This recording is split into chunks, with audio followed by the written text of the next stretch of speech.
Hello and welcome to another episode of Casting Views, the general topic podcast that takes a topic each week and, as the name suggests, cast views. Now, this one, I've been looking forward to this episode for two reasons. One, because I've got J and K with me from Fuck My Work Life. So hi to the two of you. Hello. What's going on?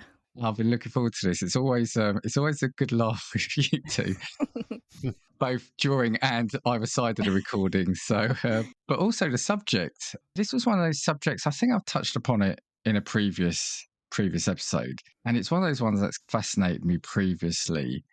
And I thought, well, do you know what? I've had you two. I think the times you've been on before have been for some sort of sillyish or funny episodes. Now, this, I think there's I'm not saying that this is going to be a really dry and serious episode, but sort of do something a little different for the two of you. But kind of before we get stuck into that, how are the two of you? We're good. Good. We're on a little bit of a break right now, so Yeah, it feels a little bit weird to be recording because we're not. because it's been a while. It's been a while, but happy to be here. Yeah. Well, it's the best kind of recording, isn't it? The recording Yeah. where you can then just switch off at the end of the recording and that's it. You don't have to do anything. Exactly. Yep. As if anyone out there wants me as a guest, yeah, you'll help me take a bit of workload off me. So yeah. But yeah, as you said, so I just, you know what, I'm lost all sort of track of time. I think this will go out in a few weeks. So as you said, yeah, you're on a bit of a break at the moment, but it'll be season 5 when you come back, right? I think 6. I think so. 6? I have no That's idea. it. I don't know. Whatever. Pick a number, any number. It's the next Yeah. season. Yeah, if you're not already, yeah, go subscribe to Joe and Kay. I know I think I've said it before when you're on. Some of the stories you get and some of the scenarios people have been in, I've noticed I'm literally shaking my head when I'm listening to some of your episodes about what goes on. It's brilliant. It's brilliant. Yeah, it's pretty nuts the things people deal with Yeah. in their job. It's crazy. Deal with / do. Yeah. Yeah. I guess as long as there are workplaces and people, there's always stories, right? So, Mhm. Yeah.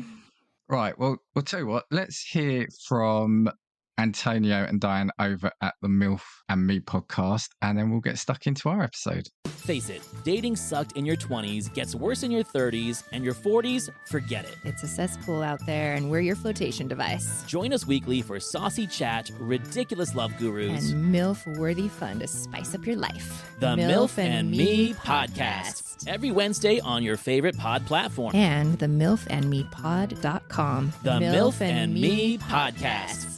So I've got you on to talk about reincarnation / past lives / I know it's probably got a load of other terms, but kind of wanted first just to throw it over to you and say, what's your view, recollection, memory? And I made a joke about it before. I said, when I ask you for your memories on it, I mean, if you have got a past life, brilliant, yeah, reveal all here, and hopefully I've got a scoop. Yeah, just what is your view on that whole phenomena, for want of a better word? Do you want me to go first? Or you Yeah, go for it. Okay.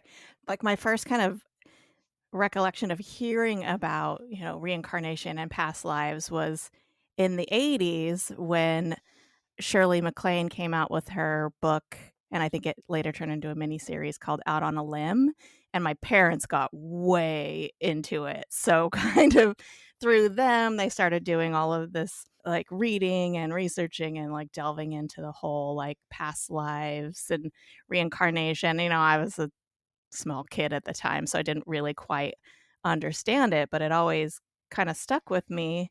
And my parents were kind of born again Christians very briefly in the early 80s, but other than that, I didn't really grow up with any sort of like traditional religion.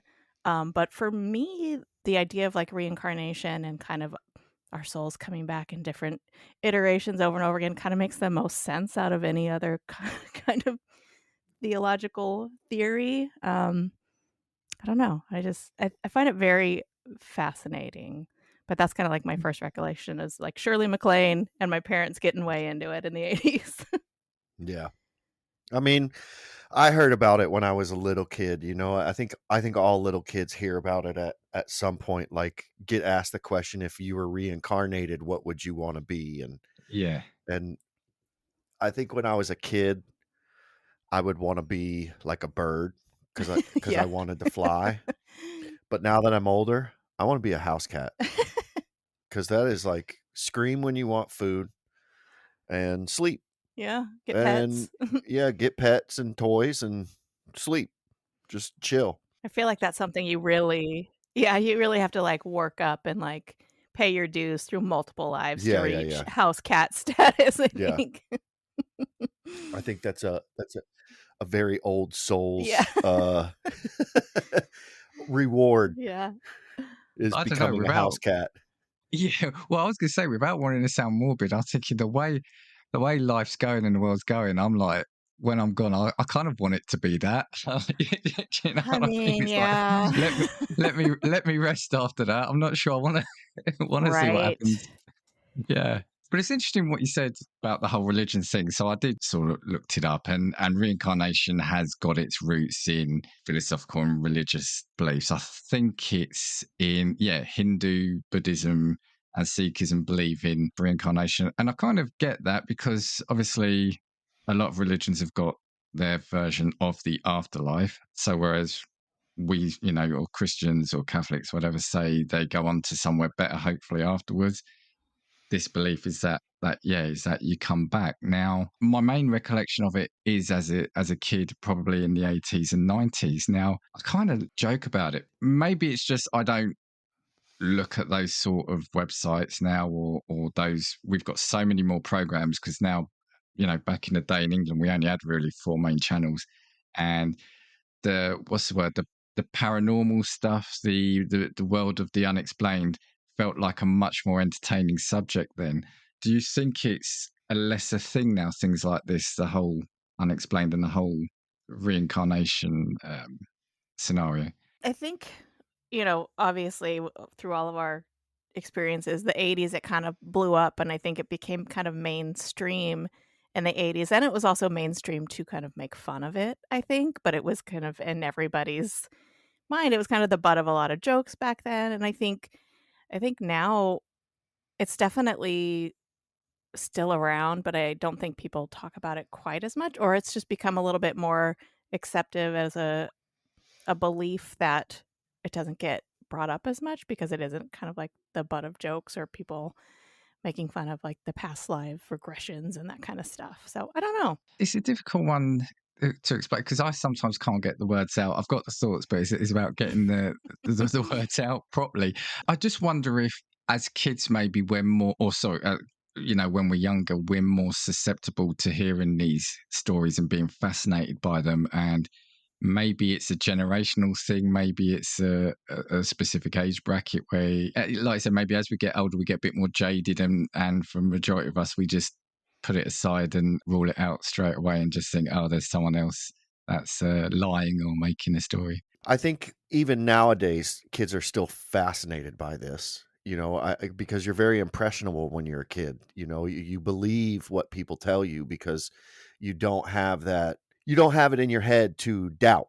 You don't have that doubt that is just driven into you as you're an adult to question everything. So it's much more fascinating for kids. And also, I think like nowadays as society has evolved and technology has evolved, we have people who can fake this stuff really, really easy and make it look really believable about this stuff. And you even have to question it even more. And I think kids are probably still fascinated by this stuff, but I think they receive that question everything, that doubt, probably at a younger age than what we did growing up in the 80s and 90s. We didn't have this kind of technology to, you had people, we had video cameras, but they were very like, what's the word, rudiment, they were very simple. Yeah. And Yeah. it was easy to tell when someone would fake something. It just hadn't, it wasn't there yet, but now it is. Do you not think though it's maybe, and I absolutely agree with you. I think as a kid you are ruled by your imagination because that's kind of really all you have until you go through education and Yeah. work. And as we get older, the world of science influences us more as well. And so, you know, science dictates what you can prove.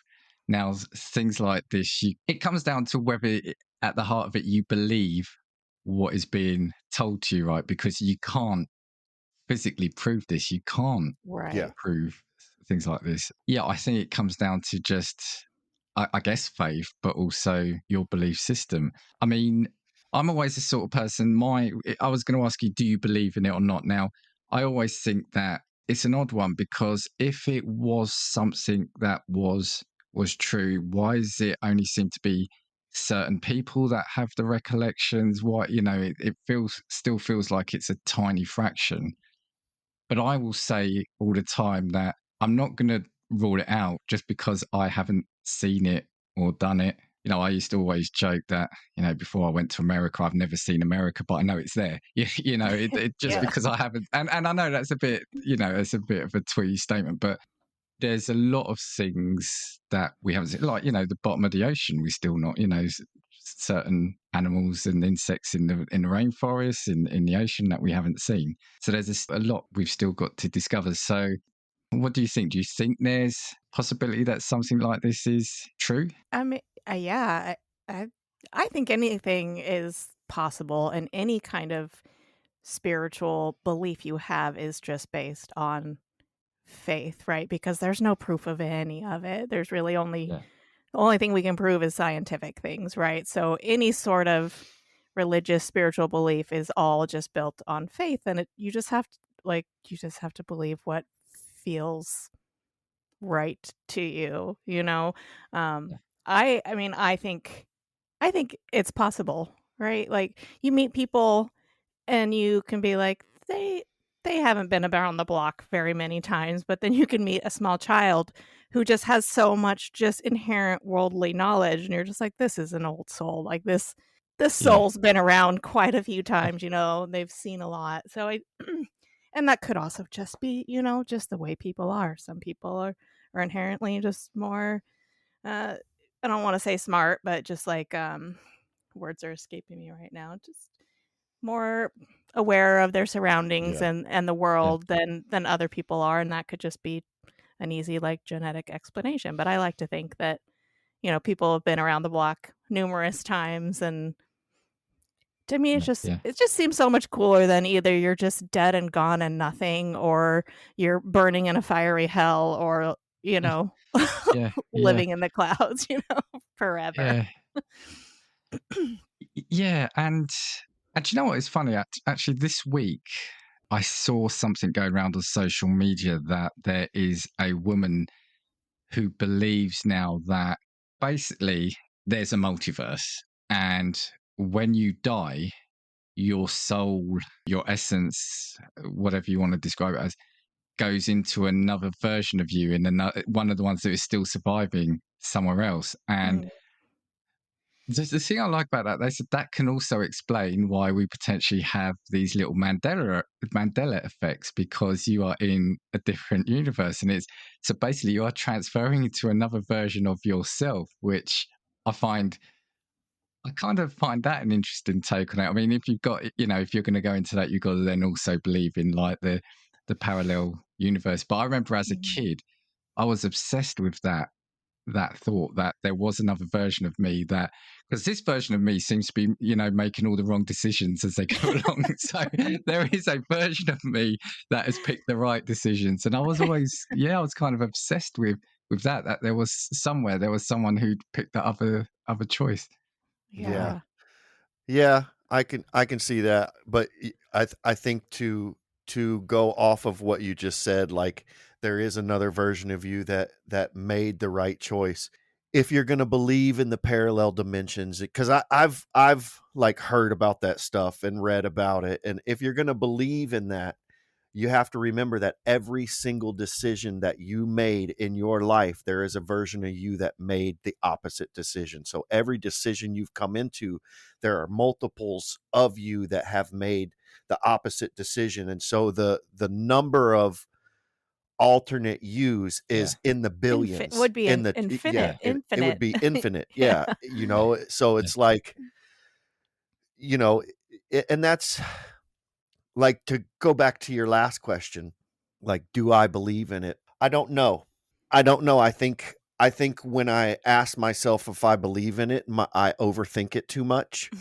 And like, okay, well, if I believe in that, then, you know, like, I have to believe in this and I have to believe in this because this correlates with this and kind of goes together. I would like to believe in it. And, you know, you read about stuff and it's very intriguing. It really gets your curiosity going when you read about these doctors who have studied people who, you know, studied especially like little children who, you know, remember how they died in their past life. And the doctors go back and they look into it and it's like, this kid was basically telling the truth. You know, like, at 4 years old, this kid knows stuff that he should not know, you know? And so it's very intriguing, but also, I don't know. It's like that blind faith versus like scientific studies, you know, like that's always the battle, you know, do you have the blind faith or do you just rely on the science, you know? And it's hard for me to just lock down and say yes or no on that because I just don't know. And if I say yes, like Kay did, then I'm a crackpot. Well, I'm fine being a crackpot. I'm kidding. I don't No, care. but it is interesting. And like I said, it's kind of an unfair question just to throw it in like a 40-minute podcast, whatever, because deep down, do I think I believe in it? I'm not sure I do. But who am I to say that you should or shouldn't believe in it? Like I said, I don't necessarily. Well, I'm not going to say ghosts definitely don't exist because I've never seen one. But again, I haven't seen one. So I can't, in my system, and it hasn't been something that's physically proven. So I can't go and say, yeah, it's something that's there. Now, okay, going back to you saying about childhood, I grew up in an Italian family, sort of Christian household. So absolutely religion played a part. God, there's heaven and hell. So how does that then differ to me saying that there can't be a thing about reincarnation? Because if, like I said, if I believe in a heaven and hell, or if I believe in God or somebody does, then what's to say all these other things? You can't rule one out if you believe in the other is I think what I'm trying to say. Yeah. Jay, as you were saying, I think the kid element of it is fascinating because it generally always did used to be kids with the stories, and it's harder to accuse them of lying or having any ulterior motive for it. Now, the argument has always been that kids' minds are more open, more susceptible, less, as us adults, jaded. And so they can be more attuned to these things. Now, that's what I was going to say. It did used to, majority of the time, seem to be kids, which always then made me think, yeah, they can be fed lines, they can be told story, but you kind of almost got to believe when we're talking toddlers of the honesty of what they're saying or the genuineness, I think that's the word, of what they're saying.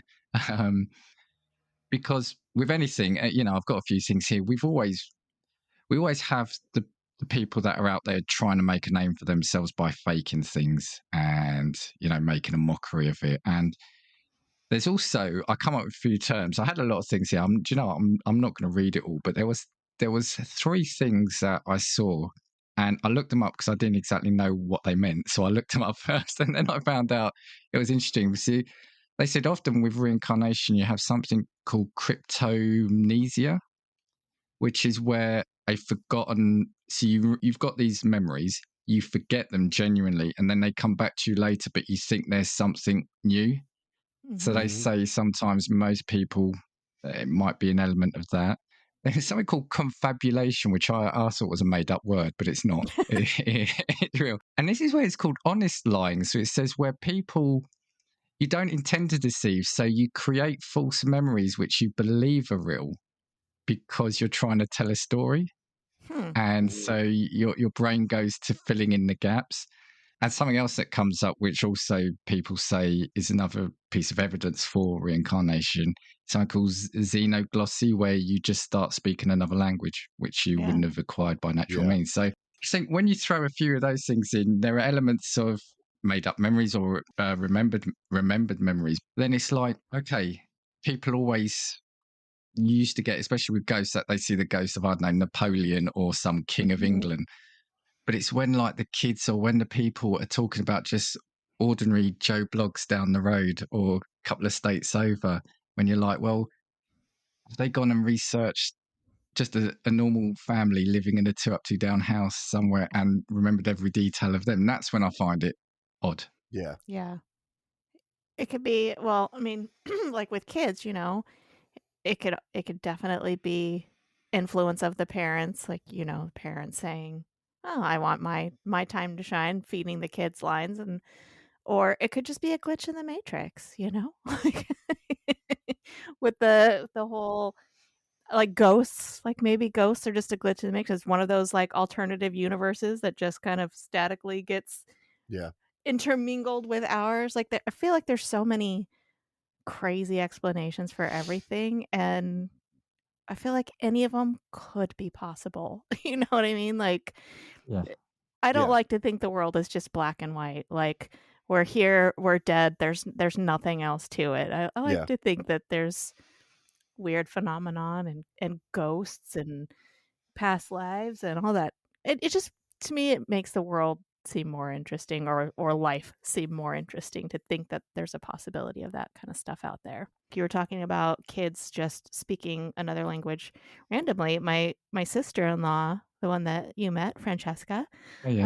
So, you know, she's Italian, born in Italy. Her whole family speaks Italian, but apparently when she was a very, very small child, she just started speaking French fluently and still speaks French fluently to this day too. And like her family was like, no idea where this came from, right? No one in her family spoke French. So I don't know how true that is, but like her mom was telling me, yeah, it happened. So like, I don't think she's a liar.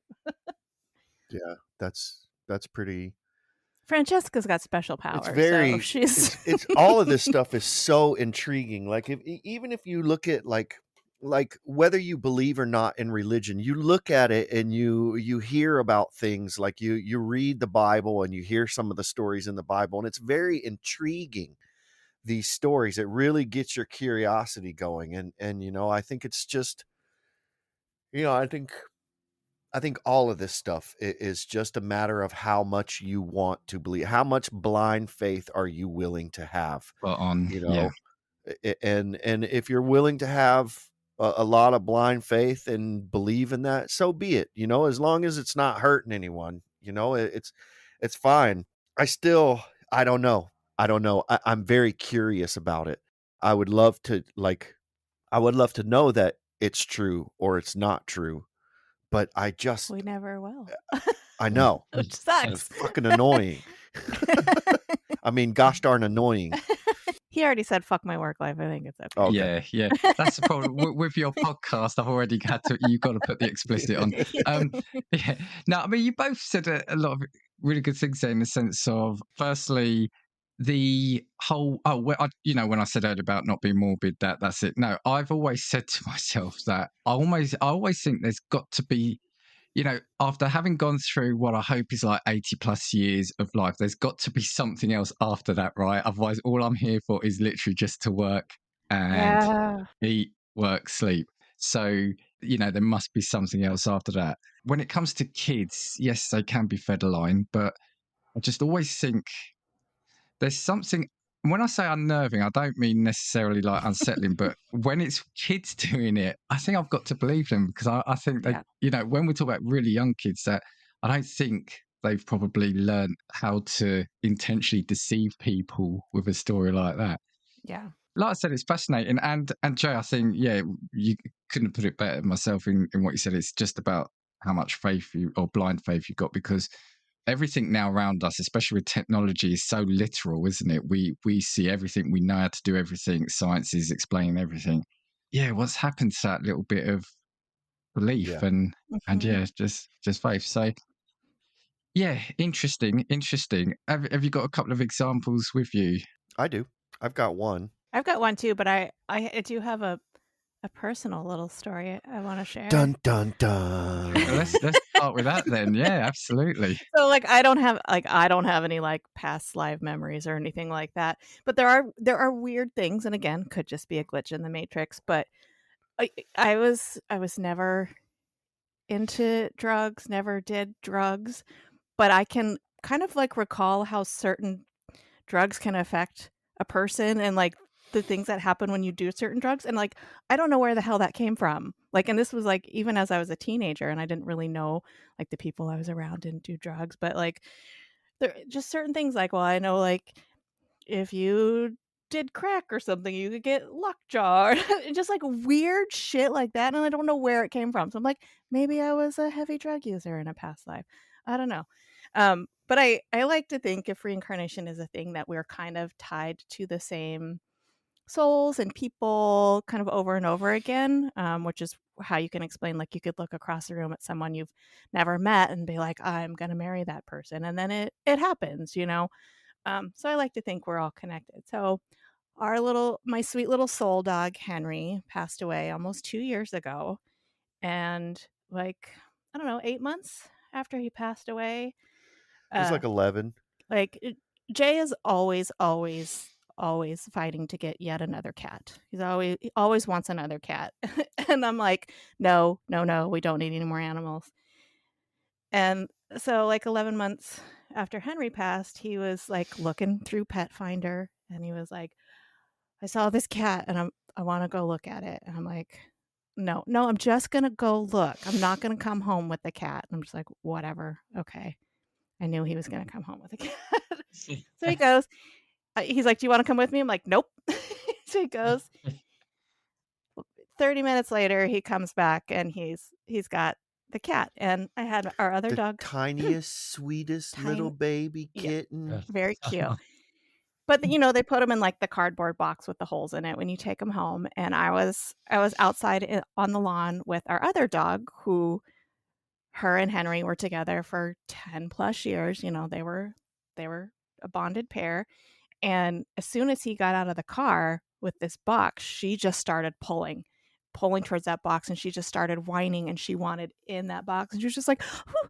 And she doesn't have other cats. She didn't act that way with them. And Yeah. when we brought her up to the room, the kitten up to the room upstairs, she was just downstairs barking like she wanted to get to this cat, which I was like, okay, that's kind of fun. And then instantly the kitten was kind of attached to me, even though he went and got her and saved her. Little bitch. Just instantly attached to me. And she just had very similar mannerisms to my dog. She would do weird little habits that my dog would do. Like anytime I sat on the couch, the dog would go and just sit directly behind me, like in between me and the back of the couch. And she started doing that. So just little things like that. And I was like, you know what? She's my Henry, came back to me. And like that just gives, whether it's true or not, it gives me comfort. And absolutely, so, yeah. You know, that's my little reincarnation story. And actually, that just reminded me of something, Jay, what you said earlier. Absolutely, if it's not giving harm to anyone, what's wrong in absolutely? You can think that. And Kate, something you said there right at the start is really interesting about the whole love at first sight thing. Is maybe could that explain it? So yeah, is it love at 20th sight for you Right. too? Yeah. That's kind of a mind bender in itself. Yeah, thinking that. So. Okay, so so Jay, what story have you brought? So I have a story that is actually from India, and it took place in the 70s. So, because like you're perusing through the internet looking for these stories, and there's stories from like 2010 and 2000, and me, of my skeptical mind, immediately goes, yeah, like too much shit could be looked up on the internet at that time. There's too many ways, there's too many variables that people could BS their way into having people believe this reincarnation story.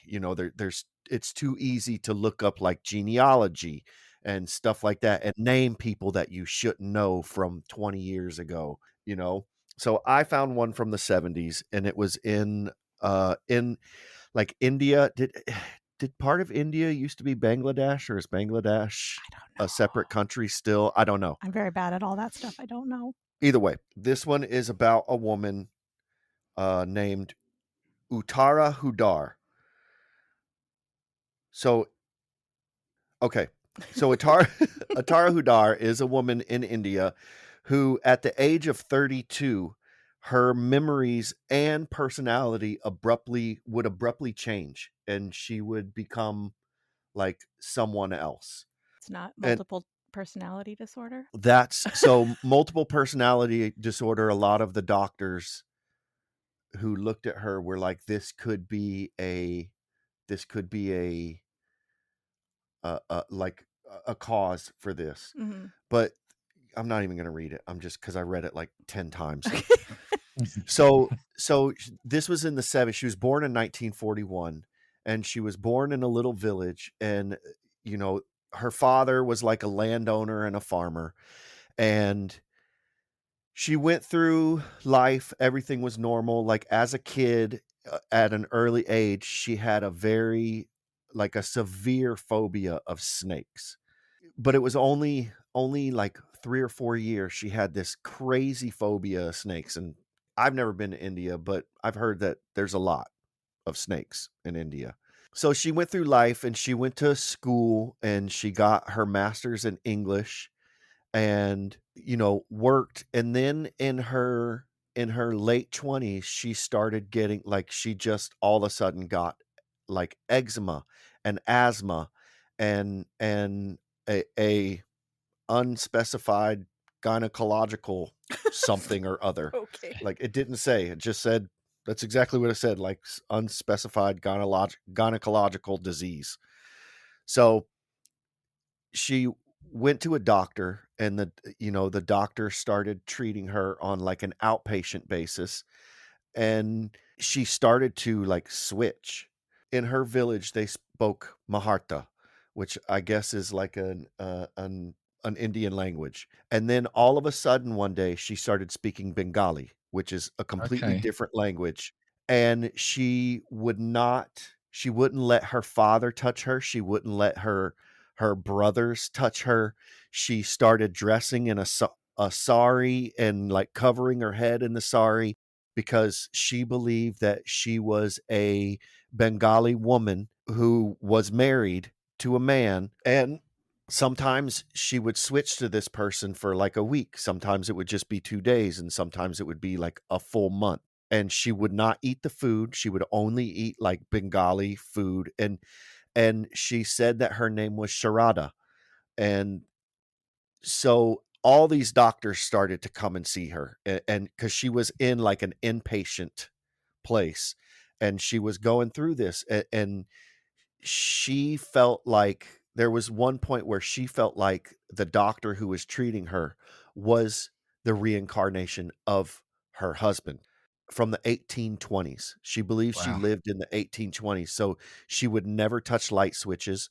Anytime they would record, she would be like, there's a devil in that box. Oh, Get wow. that box away from me.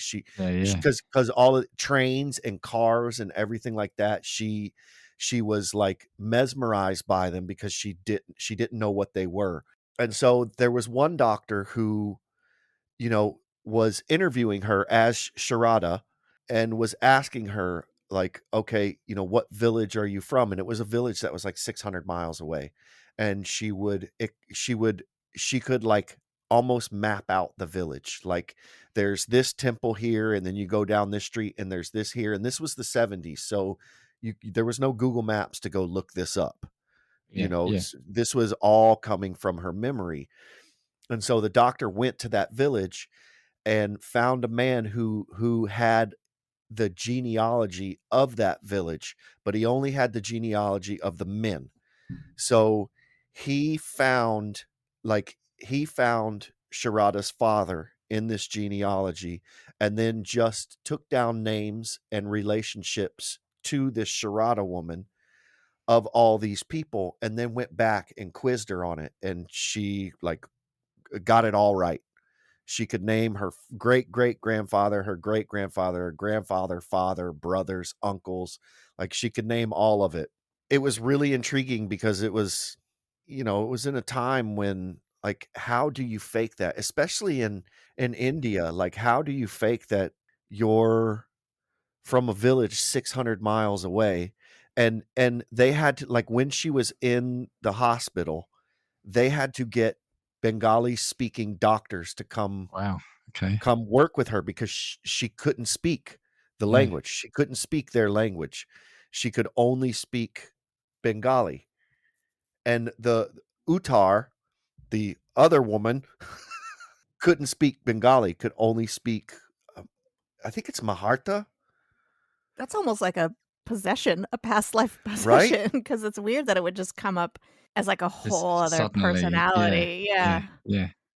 It's just crazy, like she knew all this stuff. She could speak this language. She refused to eat their food. She only wanted like the Bengali food. And only, it was just nuts. Like, she completely flipped. So, and she said that, oh, so when the doctor was in the town, sorry, I should have read this because now I'm bouncing all over the place, but it's all good. We'll get through it. When the doctor went to this town in Bangladesh and was looking up this, he found notes that a woman had died by the name of Sharada by being bitten on the toe by a king cobra at Mm. 24 years old. Right, right. So that's it. Oh, and when the mother was pregnant with Uttara in the 40s, she would wake up with nightmares of being attacked by cobras. Ew. And then Okay. once Uttara was born, the nightmare stopped. And then Uttara had the fear of snakes. And then it comes like this woman that she switches to died by snake bite. All right. I think this was a crazy possession. It's an interesting one because, like, Yeah. I like what you said about going back to the 70s and doing that because, yeah, it's okay. You could overhear a story of a family, but one, this is 600 miles away. Two, it's a completely different, like, the religion side. Yeah. And three, how do you know the whole makeup of a family? The whole genealogy of Yeah. all the Yeah, men. yeah, yeah. Unfortunately, they didn't do the genealogy of women back then. That because We're not worth anything. second class, whatever you want to call it. So, Just a woman. so they couldn't fact check who her mother was and who this was. They could only fact check what the men were. But yeah, like, how do you know that? Yeah. Like, how do you come to know that and like just completely speak a different language and forget Yeah. your own language? Yeah, yeah, yeah. It's it's stories like that that make me want to say, look, there's got to be then something in this because, Yeah. like you said, it's not just like she's a kid saying, "Oh, do you remember when we lived in that big house in that foreign country or in the other end of the country where you can be deliberately vague?" There's absolute specific, like, okay, like you said, it's almost like she did become another woman. She, Mhm. and Jay, it was interesting how you were talking, referring to her as the two separate women. Yeah. Mhm. It really, like, that's what intrigues me Yeah. is like, how can you explain this away? How can you say that even though I still say I don't know if I believe in reincarnation, it's very intriguing that this story is like, okay, how can you say this is not true? Yeah, Are these 4 or 5 doctors who work together studying this woman? Are they all like just making this up? You know? Well, it seems it's interesting because I feel like this is combining two things, right? Kind of like past life memories, which, like we said, a lot of the stuff we've read, it's like usually comes up in children, but this woman was what, in her 20s when it started happening? Yeah, late 20s. Like, I almost wonder it's not called multiple personality disorder. It's like dissociative identity disorder or something. But I wonder if like that actually happened, but that other alternative personality was like having the past life memories and regret. Like, I don't know. Yeah. It's like It's there's just so crazy many 'cause like layers to these two it. women were separated by 150 years. Yeah, You know, Yeah. like it's crazy. Utara was in the 1970s, and this woman lived in the 1820s. Yeah. You know, in the Yeah. 1820s, like, did they have electricity? Like when she would switch to Sharada, she would refuse. Like I said, she would not get in cars. She wanted to be pulled by a cart. Like, she would ride in carts pulled by Interesting. horses. She would not get in a car because everything was the devil. You know, everything was evil. And that's the thing, right? So you can look at that and say, oh well, if she was playing a character, the not using the light switch and not wanting to go in the car, that's her getting into character. Yeah, that's a fair. You could call that a fair criticism or a fair accusation. However, the thing about the snake, the whole language, and like I said, even though it was only the men, the genealogy of the men, that I think if you've even got 1 out of 5 or 6 male line there, that's a bloody good hit rate for something that was 100 years ago and 600 miles away in an area you've probably never been to. So to me, it's when you get those facts like that, that's when the brain says, look, you know, there's something here. Yeah. We go back again to the fact that because of what it is, there is no way we can never prove this. It's just about whether you believe what someone is saying to you or not. And if you've got facts like that there, you've got to say, well, look, maybe there's something there, right? Yeah. That's a really good one. All right. So I've got one. This one I've heard a couple podcasts on this particular instance, and I find this one super, super fascinating. I don't know if either of you have heard of the Pollock twins. Like Jackson Pollock? Not Jackson Pollock, no. He had a twin? No, not Jackson Pollock. So this actually, this is one that took place in the 1950s. So again, no internet, no easy way to look stuff up. This happened in Hexham, England. I don't know if you know where that is, Dan. I've heard of it. Yeah, I think I know roughly where. Yeah. So in the 1950s, John and Florence Pollock, they're very devout Catholics, and they had 6 children. So they had 4 boys, and then they had 2 girls. And the 2 girls were the youngest. There was Joanna, who was 11, and Jacqueline, who was 6. So one Sunday, the 2 girls, like a neighborhood friend came to the door and asked if the 2 girls could walk to church with them, you know, ahead of the family. And they were like, sure, it's not that far. We're all going to end up at church. So the 3 small kids go off walking to church when a woman comes by in her car and purposely barrels into all 3 children and killed both girls instantly. And then the neighborhood little boy died on the way to the hospital. So she was obviously not in her right mind. She was heavily medicated, and I guess she just had her children taken away from her. So she decided to purposely take someone else's children away from them. And sadly, all 3 little kids died. And of course, John and Florence were devastated, losing their 2 youngest girls. But then 8 months later, Florence got pregnant.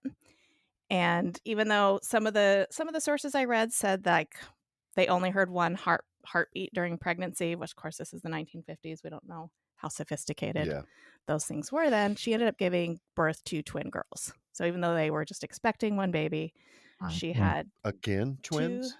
The other ones weren't twins. Oh, okay. It was one was 11 and one was 6. Okay. She had identical twin girls, and they named them Jillian and Jennifer. So this is where stuff gets weird. So Jennifer was born with a birthmark that was almost identical to her deceased sister Jacqueline. And she also had a small kind of second birthmark above her eye where Jacqueline had a scar from getting like hit in the head as a kid or something. And they just kind of chalk that up to coincidence, kind of strange, you know. But then when the twins were 3 months old, the family moved away from Hexham to another town.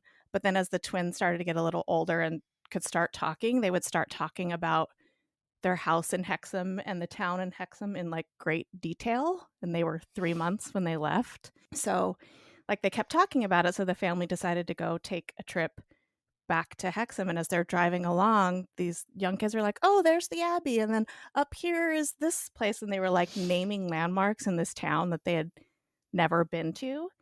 And they even said, "Hey, let's go to our favorite park," which were the girls that were killed's favorite park, and they like knew exactly how to get to this park that their two older sisters like loved to play in. Some other weird things. So Florence had kept both Jillian and Jacqueline all their old toys. She just kind of stored them away because she couldn't bring herself to get rid of them. And like, I guess one of the twins started asking for a specific toy by name that was one of the older sisters. So the mom brought the toy box out, and they like knew all the names of the toys that they'd given them, and they had divided them up like each one of their sisters had when they had them. And let's see what else. They were also like deathly afraid of cars. So if they'd be walking down the street and a car would pass, they'd get like anxiety attacks. They'd freak out. They would have nightmares about car accidents and stuff. And these are like young, like 4-year-old kids, you know? So a lot of just like weird things happening. And the dad, John, was convinced. He's like, these twins are our daughters reincarnated. They came back to us. And the mom was very, very, very into her Catholicism. And so she was like, no, there's no way. It's not a thing that happens. You know, our daughters are in heaven. And I think they almost even split up over it. So one day, Florence heard the two girls in their room playing, and they were basically recreating the car accident where they died. Like one of the twins was cradling the other one, saying, "There's blood coming out of your eyes. That's where the car hit you." And like they were just in there alone. Like they didn't know their mom was listening. And like when she heard that, she was like, "Oh, okay." Like I think this is actually, you know, my two daughters have come back to us. And yeah, so like once they hit like 5 years old, like all of those kind of memories of basically being Jillian and Jacqueline just kind of started to fade away, and they just became, you know, their own people. But like the first 5 years of their life, like everything they talked about, all of their memories just completely linked them to, like they could explain or describe their house in their backyard where they lived in Hexham, even though, you know, they never actually lived there and stuff like that. So I thought that was fascinating. There's a whole, like, I'd suggest go and looking it up because there's a whole lot more I didn't go into, but like those were kind of the main points of things where they're like, wait a minute, this is weird. Yeah. Yeah, I'd say that's really interesting. And what I've got in my head about that one is, because again, I've been listening to both your stories and saying, right, what are the bits where people could throw an accusation out? And what? So the thing is, with certain bits, you could imagine that the accident was obviously traumatic, so maybe relatives are speaking about it, so maybe the girls have picked up on a car accident. However, when you start saying about the naming of the toys, that feels like, you know, you wouldn't say, oh, well, this was their favorite toy and this was called this and this was called this. And, you know, I just don't think you would. And also, Hexham, I'm not going to pretend I know it, but I think it's up north, and it's not, if I've got it, I don't think it's going to be a big town. So it's not like they're describing a London or a Manchester or Birmingham, something big. You know, if they're describing anything, it's going to be a little market town, I reckon. How would they, as young children, how would they know that? Yeah. And something I picked up as well, actually, it was in my reading. People are saying that, yeah, birthmarks and etc., things like that, some people believe do correlate with wounds that people have had in one of their past lives. So it's just, yeah, that's got to be really difficult as a parent as well, because you said the parents almost split up, because it must be a really, really difficult kind of conversation and scenario to be around, isn't it? Yeah, especially, you know, the dad was, even though he was also Catholic, just seeing everything that happened, he was like, these are my two daughters reincarnated, like they came back to us. And the mom was just like, no, there's no way. There's like, it's not possible. So yeah, until I guess that one thing she heard, and it just convinced her. And people said, reenacting the car accident, yeah. And, you know, people were like, the parents said they never mentioned what had happened to the older sisters, to the girls, but there were 4 brothers too. So, you know, maybe they heard some stuff from their brothers, but they were very, very small children. So to be able to hear something from their brothers and then remember it and like recite it back, like, oh, this is how you get to my favorite park, turn here, go here. You know what I mean? Yes. So, Yeah, and that's what I'm saying. There are always elements where somebody could say, "Oh, that's where it falls down," but no, there's too many things in that where you think, yeah, if they were in their 20s is one thing, but they're not. They're children. So you're Mhm. expecting them, as you said, to remember so many details, but also to reenact that scene. Oof. Yeah. Right. Well, the problem I've got now is you two have come with far better stories than I have, right, in terms of the detail. Now, because yours, I've been sitting here, and it's weird how when I say it's made me feel creepy, I don't mean that they're horrible stories, but it's starting to put me back into when I was a kid watching these stories or listening to these stories. And like you said, the elements of it that are when I say believable, the ones that are credible, maybe is what we should Mhm. say rather than believable. But no, yours are far better. I picked this story up now.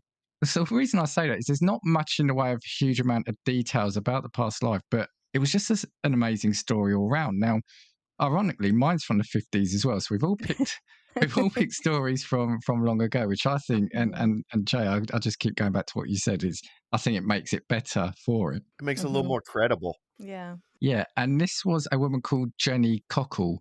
She's actually from Barnet, which is about 40 minutes down the road from me. It's North London. It's classed as North London. So she was born in 1953, and from a very early age, so I think from even before the age of 4, she started having recurring dreams and memories of being another woman called Mary. And she believed she had died in hospital while giving birth to an 8th child, and she was just 35.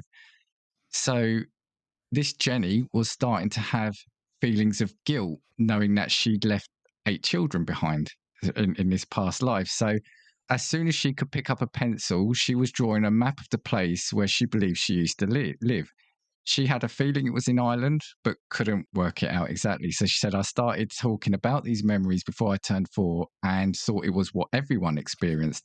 I had fragments of dozens of memories, but there were 4 past lives that came through the strongest, and the memories of Mary were the strongest ones of all. I remember feeling so upset at leaving the 8 children. There was this sense of wanting to see what happened to them and make sure they were all right. So ultimately, when she got married, that made her want to even more find out what happened. And it's funny because she describes herself as being skeptical of it. She said she didn't really believe it. It was just these strong urges that were coming through. So she got a hypnotist who, under the regression, made her believe even more so that she was the reincarnation of Mary.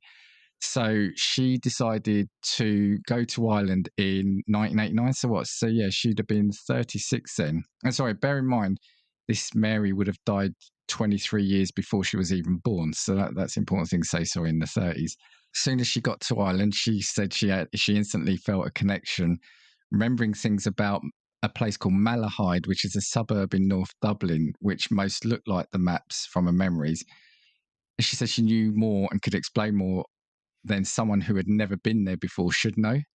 Mhm. And she said she was walking around talking to people and she noticed things had changed, like the builder's yard being replaced by a supermarket and an old jetty being updated to a nice new concrete one. I knew the house where it was grouped with other houses and it was opposite a boggy meadow. And when I walked to where I thought the house was, there was just ruins there. So she had an image of where the house was, but the house was no longer there. So the curious thing was, again, probably because it was in sort of the 50s to 80s, she didn't know what Mary's surname was. So she started connecting to locals and she found a man who remembered the family who had lived in the ruins where she walked to. And they established that her name was Mary Sutton. And so once she had that, she was then able to track the children that she had orphaned. Now, this is where it gets interesting. She said she did worry about contacting Mary's children because she thought it might do them harm. But she thought, what I will do, contact them and let them make the decision. So she put ads in Irish newspapers. There was an interview with the BBC. And she then got to contact with 2 sons separately. So she said she gave a load of details. They then the BBC interviewed the 2 of the boys, or well, they're men now because I'll reveal their age. They were in their 60s, which is the irony. So she's younger than her kids. And from the interview, there were 9 pages of information that matched up between what she'd given the BBC and what the 2 men had given. Wow. And she said it's key that what the key thing to remember here is it was a third party. It wasn't her doing this. So she goes, it was less about proving I was reincarnated than it was about what happened to the family.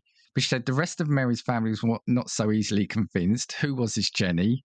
Why was she doing this to the family? They just couldn't believe such a thing would be possible. They'd been brought up as Catholics in complete bewilderment. Phyllis Clinton, Mary's daughter, consulted her priest, and he told her that after hearing the evidence, the only thing he could think of was that it was somehow their mother speaking through Jenny as a way to get back the family. So, and this is why I sort of chuckled when I said about calling them kids, because you've got the person called Christy was 72, Frank was 70, Phyllis 71, and Betty 62. And they had a brother who died at 66. So these are all, like I said, they're all like 30 years older than her, right? 30 to 40 years older. But one of them, she said, the daughter Phyllis said she knew the pictures on the wall that were in the house. She knew how it was built. And I still find it hard to believe, even though I know she is telling the truth. Because I guess what she's saying is, how could this woman know what the ornaments in our house are? She goes, that's why she's saying, I find it hard to believe, even though everything she is saying is being backed up. So she goes, I believe my mum has passed her soul over to this person. So, yeah, I mean, ultimately, I'm going to skip forward a little bit. They said, whilst not everyone has accepted that reincarnation is the correct answer to her experience, what they are saying is that ultimately, at the very least, this has brought a family back together, because all the kids went off and lived in different homes and with different parents because they were orphaned. But this woman sort of trying to find her previous family has brought them all back together. So, and they vowed they're never to be apart. Now, she's written a few books on this. Again, like I said, so my story doesn't have as much sort of the detail as yours, but I just found it fascinating that it was about a woman from 30 years ago, and her main mission was just to find her kids. It wasn't anything else. So you said she died during childbirth of the 8th child, right? Yes. Yeah. Okay. And then remembering things of a house that didn't even exist anymore. So it's not like, like, how would she know the pictures on the wall and stuff? Exactly. And she said, and it was the fact that somebody knew the house that was in ruins and was then able to say, oh yeah, there was a Mary there. It's, yeah, so, and I think that's what they're saying. I think while some people saying that, is this really reincarnation or is it spirits? Like they said, I think the kids are saying they don't necessarily believe it's her, but the priest and even the kids came to believe that it's a message from their mum. Either way, it's still, yeah, like you said, how she knew certain things in the house were, the map of the area, certain landmarks in the town where she's adamant she'd never been to. She was born in 1950. Okay, she went over in 1989, so we're not talking the medieval times then, but it was still, pre most technology that we've got now. And at 4 years old to be having this thing of childbirth as well feels an odd that is thing. very weird. So I know. I found that fascinating. I'd not heard of that before, even though it's kind of down the road. And she, like I said, she's turned into an author. I think she's released 4 books on it. And I saw there was a film made of her, but they turned it into an American woman rather than a British woman. And of course. Yeah. Oh yeah. So there's a book called Yesterday's Children. I think that's what the film was called. So I think I've heard of that. Yeah. Did you have any other examples or any other stories? Or I mean, I read quite a few stories. There's a lot. I mean, and a lot of them are the same. There's one, I think the one that most people hear about is the little boy who started talking about being a fighter pilot in like World War II, and he knew the name of the plane and the name of the aircraft carrier the plane took off. Like he knew at like 4 years old all these details, and they went back and fact checked, and he was basically someone by this name died in a plane crash, and like this little kid had all of these details. That kid, like I read the whole story. I was going to use that story, but I know it's a popular story. Like that kid, he would consider him like at a very young age, he would draw pictures of like a plane crash and he would sign it James 3 because and when his dad would change his diapers, he would tell you, I remember when I used to change your diapers. Because he was reincarnated as his grandfather Yeah, see, that's people come back to. They're Uh, always like Right. come back as to the his same people. grandfather, and was like, I remember when I used to change, and so the That's James got to be unnerving, the though, as a James dad. the Yeah. James 3 was because his name was James, his father's name was James, and his grandfather's name was James, Right. and he would call himself James the Third Right. because he Right. was the you Yeah. know it was pretty, that one was pretty intriguing. Yeah, that's a good one too. So I Yeah. mean, there's tons of stories, or like little kids getting up at 3 years old and playing a like concerto on the piano with never having a lesson and Yeah. stuff like that. Like I think what we can say is that there's definitely things out there that are potentially still unexplained, right? mhm, And I know I've said it a couple of times, but with any story, you can always look at the weaker points. But we mhm, often, or well, not we as in the three of us, but we as humans, or skeptical humans as well, kind of gloss over the more credible side of things, don't they? yeah, I think with all our stories, I mean, with mine, the fact that the kids, even though they're in their 70s, the kids were, did believe what she was saying because they said there's mhm, stuff she couldn't know. I mean, in Jay's one, again, for me, it's the time frame it's in, and the fact that it's 600 miles away, and that she was a separate person. yeah, And Yeah. again, Kay, with yours, it's the fact that they are tiny children. So what mhm, merit do they get from trying to pretend that they're someone else? It's yeah. right. Well, yes, it's one of those subjects where it's going to be thinking about that all night now. So You're gonna have some weird dreams tonight. no, it's the kind of thing I'm going to have to go and like stick, I don't know, Brooklyn Nine-Nine or Friends on now just to Yeah. just to chill out. Yeah. No, thank you for coming on, and thanks for bringing really great stories with you. Anything you want to say before you go? So again, do you just want to plug, because you've got a huge back catalogue anyway of your podcast? Did you just want to shout out your socials and? Yeah, you can check us out on any podcast platform at Fuck My Work Life. We have over 100 backlogged episodes that you can listen to. I know most podcasters are like, don't listen to our first ones, but I kind of like our first one. So start at the beginning and work your way through, Yep. and hopefully we'll be back in August, and we can hit us up on all the socials at FMWL Pod. Yeah, and there's always a spot here for you if you've got anything you want to come on here and talk about. So always glad to have you back. For me, you can get me at castingviewspod@gmail.com and at castingviews on Twitter. Oh, and I was saying last week, I was editing my previous episode. Now I've got to talk about threads. It just feels, I know.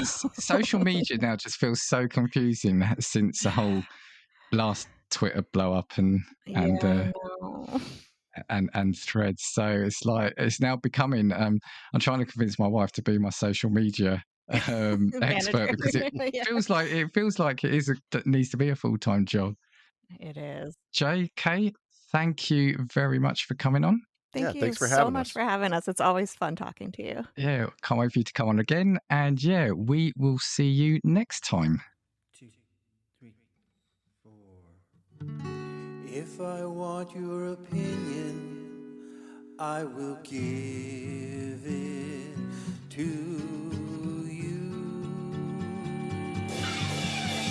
Come on, check what we got, 'cause you need it. Don't make us get